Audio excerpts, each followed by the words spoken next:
Hello, everyone, and welcome to the Spaceless Realms Podcast. Today, I'm here with Kalki.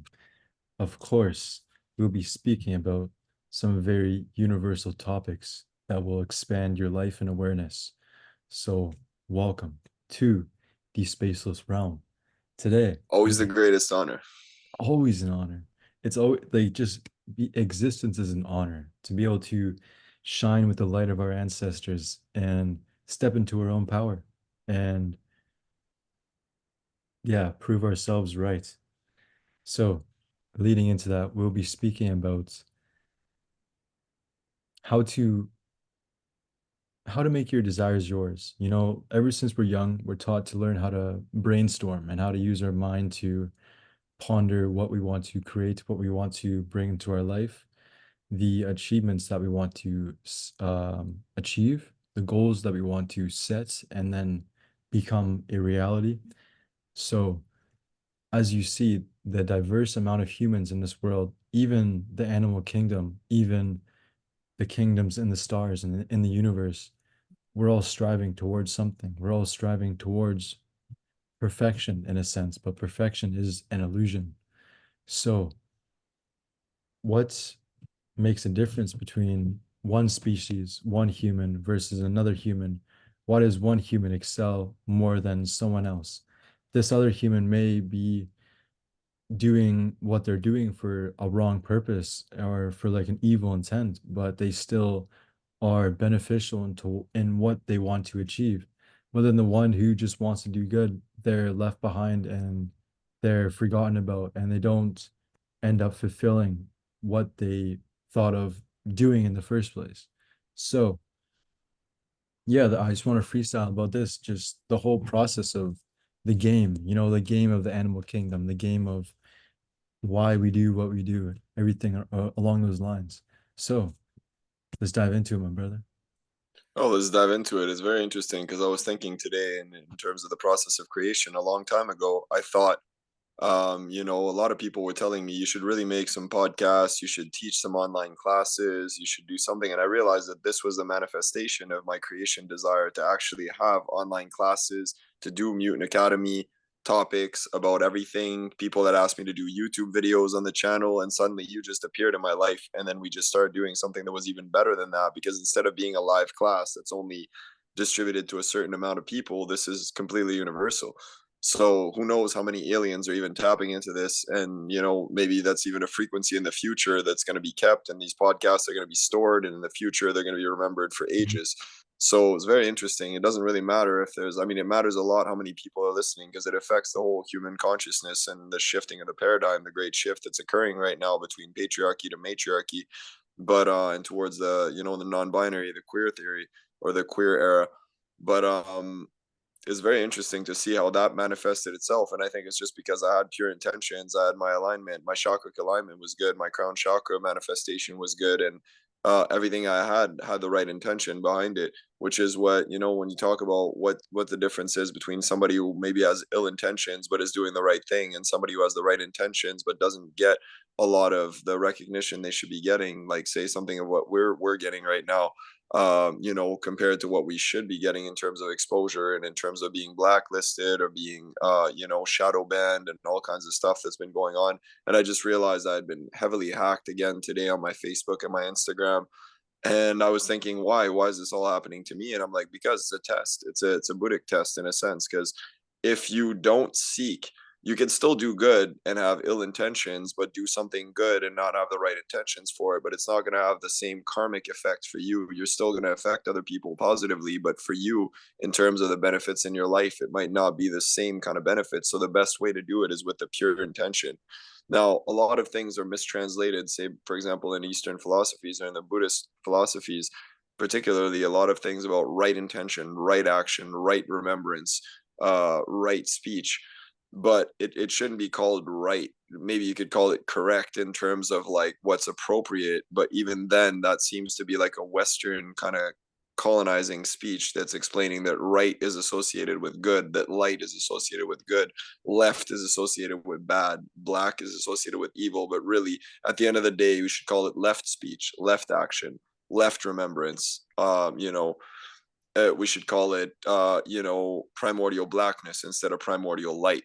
We should call it primordial. Not that light should be demonized either, but the point is, darkness has been demonized for so long that people should realize that light is the source of illusion. Light is the source of confusion and blindness in a third eye sense, not an ableist sense, but in a third eye sense.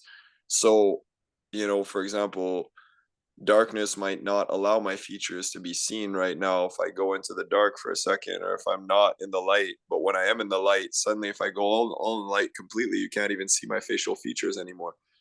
Then it becomes blinding. You don't see who I am. Similarly, if I go in complete darkness, you don't see my facial features anymore either.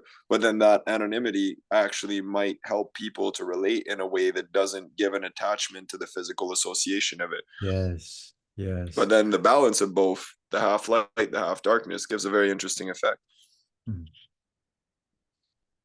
So we need both in our lives. We need that balance. We need to find the way to walk that middle path, I guess is what I'm trying to say. And sometimes it seems like it's a straight and narrow path, but it really isn't. It's a very queer path. It's a very weird path. It's very unpredictable. So everyone has a gift. Everyone has their intuition to lead them throughout their lives. What makes a difference between someone who is strongly intuitive and connected with their gifts and with their inner potential of discovering that, compared to someone who has blockages accessing their intuition, their guide, and just their right sense of direction? A lot of the time, actually, I feel like it's a self-sabotage in a certain sense, because as soon as we start becoming self-aware of having those blockages, that reinforces the fear and the paranoia of having those blockages. But when you have self-determination, when you have self-confidence, when you have that belief is half the key, but sometimes that half of the key is so massive that it seems like that belief, you see idiotic people, you see ignorant, hateful people that have self-confidence and that have belief in themselves. And look at what Hitler achieved. Look at what other people achieved with really horrible, evil intentions. And they had belief in themselves. But then other people who don't believe in themselves and have the right intentions can limit themselves and block themselves. So it becomes as simple as saying, just overcome that fear and be fearless. Because especially if you know your intentions are pure, a lot of the times in the new age, there's a lot of self manifesting that has nothing to do with what true manifestation should be. And they tell you, you just want $1 million or a Mercedes or a big mansion, just believe in it and you'll manifest it. But really, what they should be saying is, as long as your intentions are pure, you will manifest it. But in a patriarchal system of colonialism and deception and materialism and capitalism and oligarchy and plutocracy, then the manifestation becomes this corrupted principle that anyone can manifest anything as long as they just believe in it. But really, what it truly should be in a matriarchal and in a queer system, in a non binary sense, is that we should only be able to manifest what truly is most beneficial for us and for the rest of the world, not just for us. Hmm.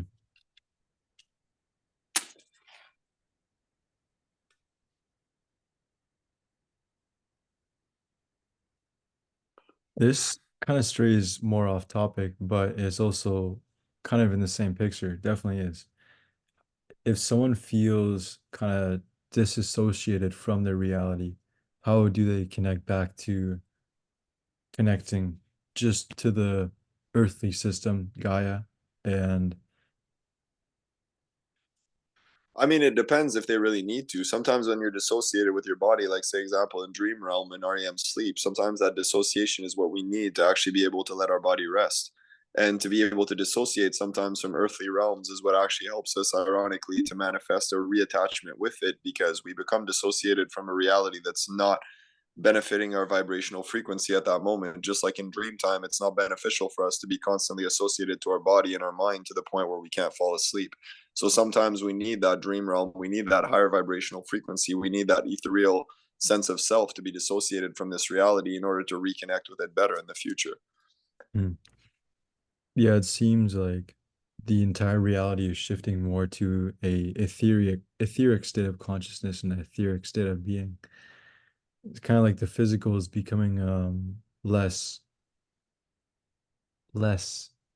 heavy, less Mm-hmm. um the being etheric is becoming a stronger feeling than being physical, if that makes sense.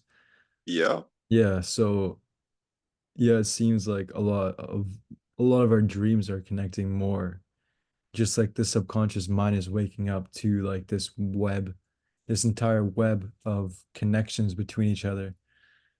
And I'm sure that's another reason why we connect in the first place, because I had a subconscious thought and connection, you had a subconscious thought and connection, and then boom, as a matter of time, it just clicks. Exactly. Like right now, I was being distracted and I was thinking I should be focusing on you speaking, but I was looking at this baby butterfly, night butterfly that's flying right in front of the camera right now. If I could film it, I would, but it would just, I'd try to follow it around, but it's hovering just above me and it's dancing around ethereally in this very ethereal state of meditation and whirling like a whirling dervish, essentially, that's just fluttering around. It's a baby butterfly, it's tiny. So it's just been born and it's already dancing around in its full capacity and it's just sitting there meditating all day long and dancing around all night long. And how could we not be like, night butterflies have the best, the best comprehension of life in a sense, and light butterflies as well too, day ones as well. But the night moths, I love that I have moths all over my lodge here and they dance around with me with the music. I wish I could, show it more clearly, but you'd probably just see a whirling in the distance if I turned around the camera because it's not precise enough. But it's beautiful because it just shows you how, you know, that state of detachment and consciousness is so superior to the human state of affair that we just flutter around in our patterns. But the butterflies are completely unpredictable in their patterns. And then they go from one floral temple to another, drinking the essence of the nectar of the gods, of the goddesses, of life. And then they just go in these pure, flowery, beautiful, fragrant temples. And then they meditate during the day or the night. And then they flutter around without a care for anything. And then they just go and pollinate existence and they make life possible, just like bees, just like a number of other species of insects that we overlook and that we stomp on or that we drive on and that we kill on a daily basis or that we poison with chemicals because we think they're affecting our life. But really, they're the symbiosis of what allows life to be possible. So that ethereal state of consciousness is absolutely amazing. They're super high density beings, and we're the parasites in comparison to them. Hmm. Hey, thank you for tuning to Spaceless Realms. Butterfly, thank you for this. Yes, indeed. Just like when I saw I have a groundhog living underneath my balcony that I mentioned a couple of times, and I saw it just like sun tanning the other day, just chilling on the balcony, stretched out, just sun tanning, chilling and enjoying existence. And I'm like, and I see it running around sometimes and just like chewing on some dandelions and chewing on some roots, and I leave it some pancakes sometimes or an apple the other day that it started eating. And I'm like, wow, that's the life. Like imagine you're living under a balcony and you're just chilling there in your little den. You built yourself an underground den underneath a balcony in a house, and you're protected by a Wolverine, the human Wolverine. And you're just chilling there without a care in the world, and you're chewing on dandelions and eating some apples and pancakes, and like just enjoying life and sun tanning on the balcony of your lodge keeper. But if I started thinking of it like a farmer that's like, this is a pest that's destroying my field, digging a hole in my field, I have to destroy it, I have to kill it with chemical pesticides that are going to poison the earth and destroy this citizen that has so much more right to be there than the farmer that's raping and killing animals, you know for his own survival supposedly. Then we don't see what the connection of life is, this interconnectedness of nature and of her denizens, her true denizens, which is what we're supposed to be as tenders and keepers of the earth, is absolutely magical. But then we try to kill it with chemicals and ignorance and all kinds of things, or some people try to anyways, which is ridiculous, and they claim to love them at the same time. Honestly, I feel like that's a beautiful place to leave off this podcast. So I close the realm. Spaceless realm Yes. closing. Yo, it's always an honor. I bless the space as well too, and please, I would say for the ultimate power of manifestation, if I can leave on one last thought, please be in harmony with nature and all of her citizens and denizens, and everything will manifest magically for you. I promise you that. Yeah, spend some time. Go outside, get some sun, take your shoes off, put your feet in the sand, put your feet in the dirt, have some grounding, go hug a tree, you know? Yeah, or let a mouse. I had a mouse that came and kissed my foot underneath my couch tonight when I was chilling there, and I started like jumping up. I was kind of ticklish. I'm like, I'm like, yo, that's magical. The mouse came and kissed my foot, man. That's crazy. That's so cute, dude. All right. Well, thank you to everyone who tuned in. I hope you enjoyed this podcast episode of Spaceless Realms. So yeah, bless the space. Thank you. Likewise. Mhm. Yeah, enjoy the rest Peace. of your day, evening, nights, life, existence. Enjoy your immortality. Yeah. Indeed. Yeah. Best way to close.